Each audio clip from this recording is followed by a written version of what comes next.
AP శాసనమండలి సమావేశాల్లో నేడు తిరుమల లడ్డూ అంశంపై చర్చ జరగనుంది. ఈ అంశంపై ఎన్ని రోజులైనా చర్చించేందుకు సిద్దమని ప్రభుత్వం ప్రకటిస్తుంటే వైసీపీ మాత్రం నో అంటోంది. వైసీపీ సభ్యుల తీరుతో మండలి కార్యకలాపాలకు ఆటంకం కలుగుతోంది. ఇక ఇవాళైనా సభ సజావుగా సాగుతుందో లేదో చూడాలి.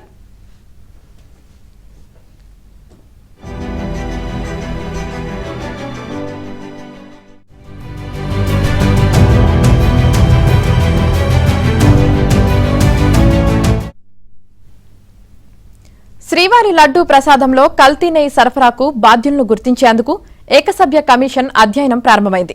కమిషన్ సారథి రిటైర్డ్ ఐఏఎస్ అధికారి దినేష్ కుమార్ శ్రీవారిని దర్శించుకుని పని మొదలుపెట్టారు.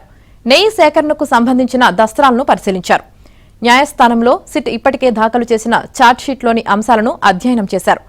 టెండర్ల నుంచి శ్రీవారి ప్రసాదాలకు నెయ్యి వినియోగించడం వరకు మొత్తం ప్రక్రియను దినేష్ కుమార్ పూర్తి స్థాయిలో పరిశీలించనున్నారు.